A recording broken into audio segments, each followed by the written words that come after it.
interesting opening session chaired by President Aliyev and our co-chairs, where we already had a kind of appetizer for the exciting program we share for the coming 3 days. And I feel very privileged to have been asked to chair the first panel, the panel session, which will be composed of 2 parts.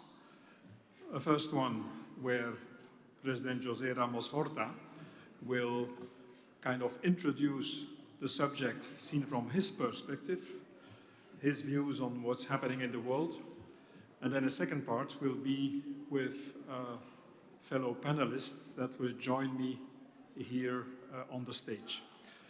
So with no further ado, given the little bit of delay we have with the original planning, I would like to give the floor to a man that has been rightly rewarded, and I see Chair Bondevik in the room, awarded by the Nobel Prize. And it's, may I say that it's already 50 years ago? No, it's 30 years ago. 30 years ago. And who's at the helm for the second time, at the helm of a nation that peacefully, under his impulse, peacefully got independence, 50 years ago declared independence from Portugal, has been a colony of Portugal, then had its territory occupied by Indonesia, but under your impulse, and that was the reason to be awarded the Nobel Prize. Under your impulse, Timor-Leste gained its independence, and under your leadership now is a flourishing nation that makes progress in all different domains of human activity, and also has a location and characteristics which make it a kind of paradise on earth, but surrounded by all kinds of gigantic challenges. And so I would like to invite you as the opener, the icebreaker of this 13th Baku Forum, to maybe in a first intervention to give you a little bit of your assessment of where we are, and then we could maybe engage in a couple of questions and answers. Please, you have the floor, Mr. President. Well, it has been now almost 25 years since successful mediation and negotiations involving United Nations for many years with Portugal and Indonesia. With Indonesia, changes occurred in 98, 99 with the end of the Suharto era, so negotiations accelerated. The new Indonesia accepted holding a referendum in Timor-Leste. Referendum was held. Almost 80% voted for separation. Indonesia honored the result of the referendum, vacated from the territory, and we also immediately took steps in healing the wounds, reconciling the society in Timor-Leste itself, and at the same time seeking normalizing relations with Indonesia. The Indonesian side responded with statesmanship, extended a hand of friendship, and it didn't take long. It didn't take, it's only like the violence ended in September, October 99. October 99, the leader of the country, our side, Xanana Guzman and myself, we traveled to Indonesia. So only a few weeks after the end of the violence, Indonesia, United Nations forces deployed, and we were very well received in Indonesia. By 2002, at the formal declaration of independence, the then Indonesian President Megawati Soekarno Putri came, attended the ceremony. So that was number one. The audacity, the vision, the wisdom of leaders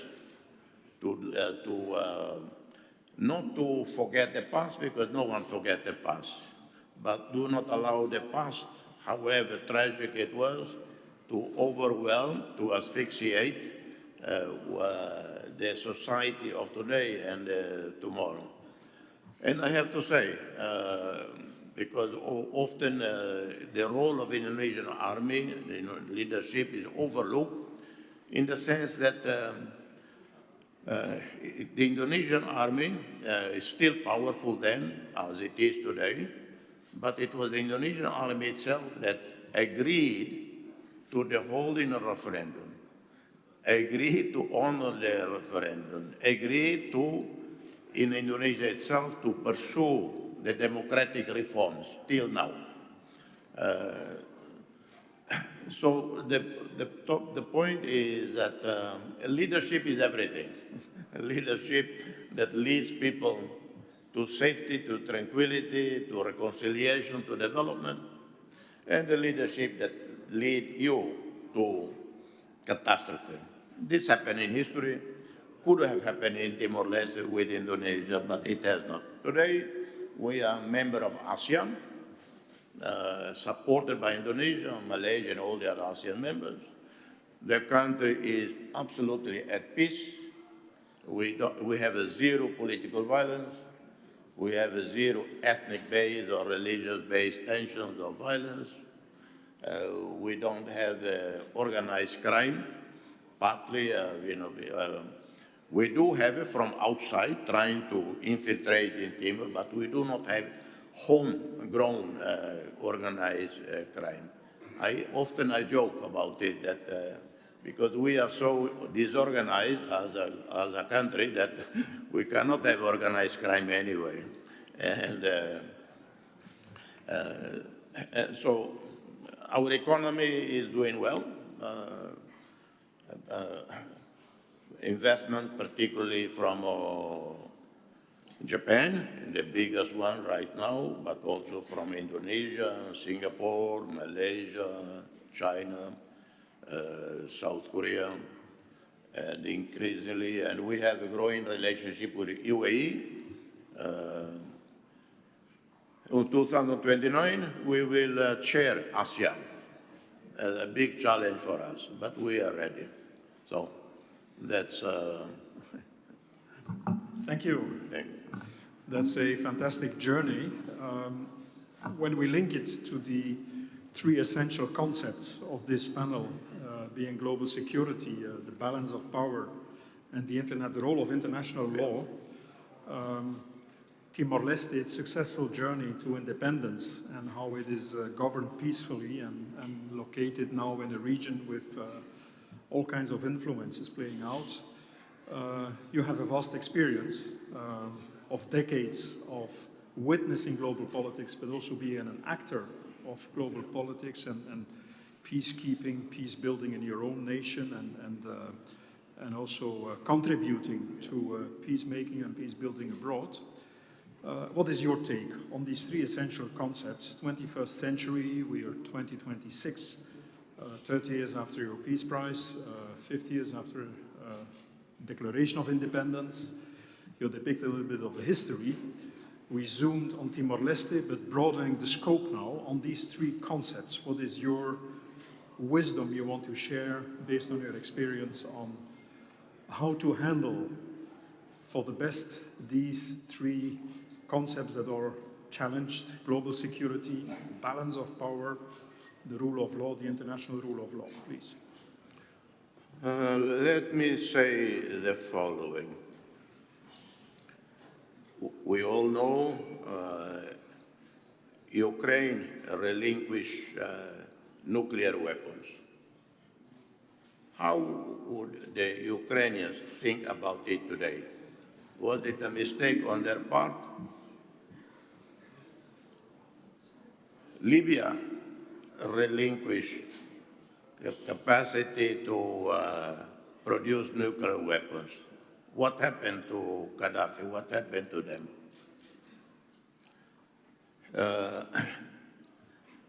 Kim Jong-un of North Korea watching all of this. An agreement with the United States, the Europeans on the nuclear disarmament on Iran. Came a new president, reneged on a treaty that was supported by a number of countries. How is Kim Jong-un looking at it? So when we breach international agreements that are solemnly negotiated, signed over many years, well, then for us in the region, Southeast Asia, the challenge in Southeast Asia are South China Sea with overlapping claims. China claiming the so-called 9, now 10 dash line. Those coastal countries that face the South China Sea,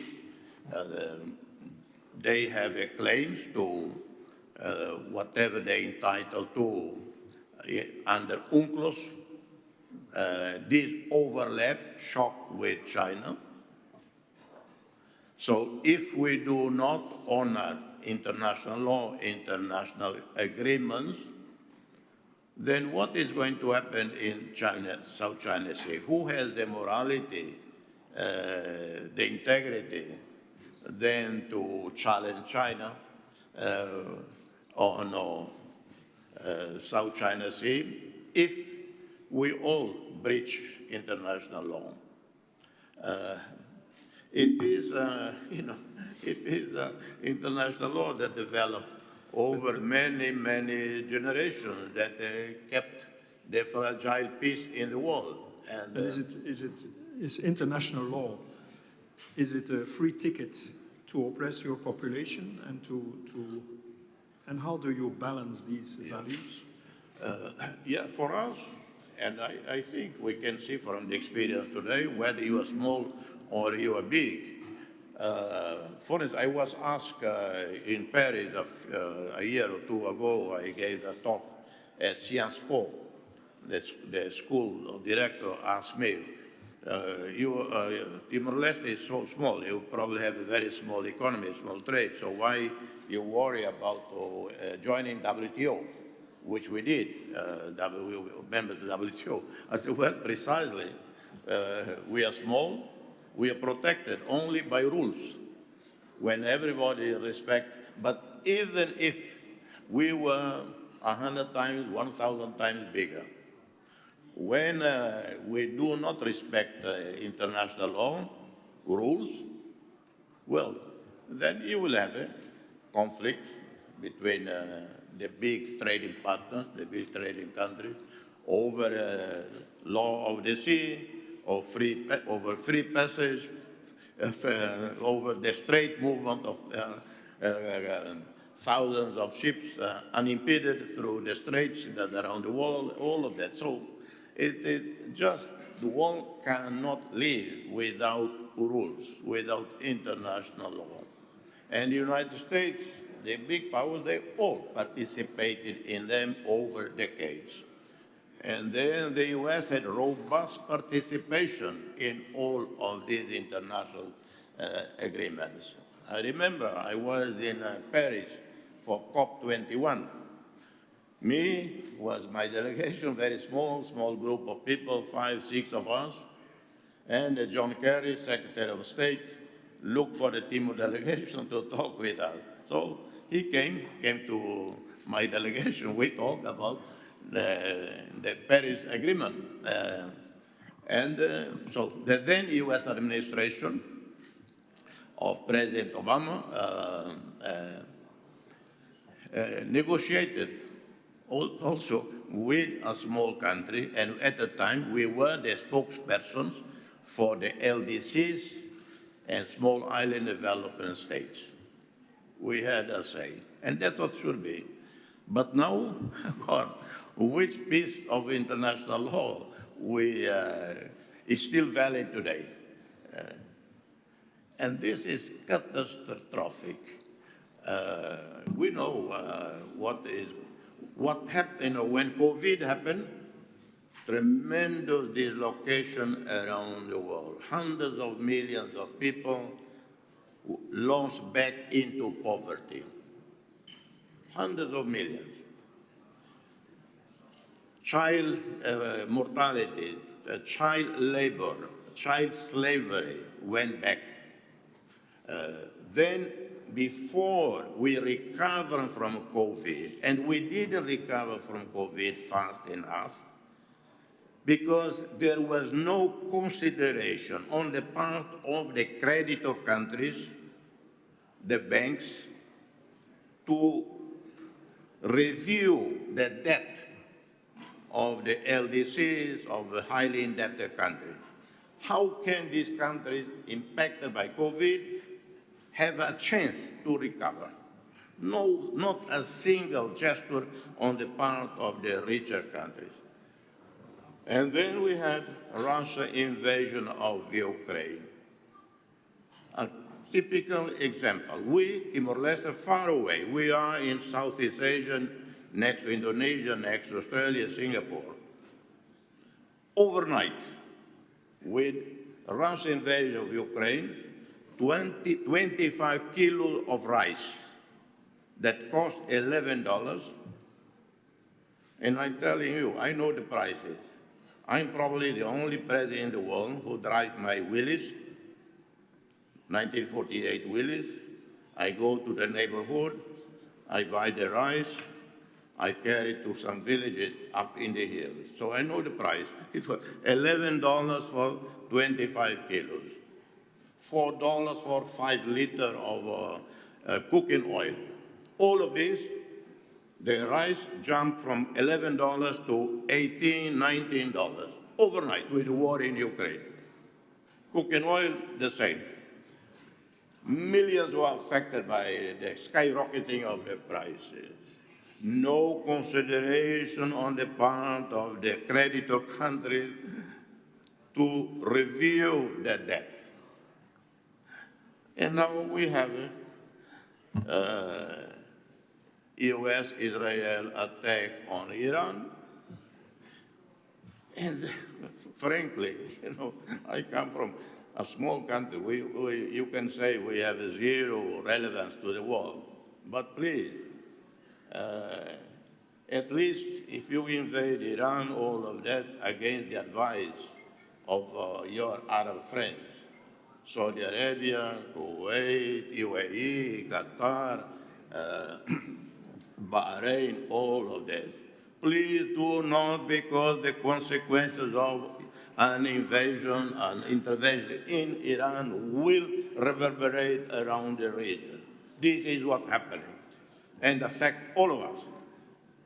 But last question, after this very precise and very well underpinned assessment of the situation, you're one of the almost 200 leaders in the world, inclusive multilateralism, you have your voice. What is your take on the way out from this nightmare we are living through? Yeah. Sometimes when you yourself involved directly in the war, in the crisis, you are not the best mediator of yourself. Ideally, in an ideal world, it would be the US, the Israelis, the Iranians, everyone agree that this war is not winnable for anyone.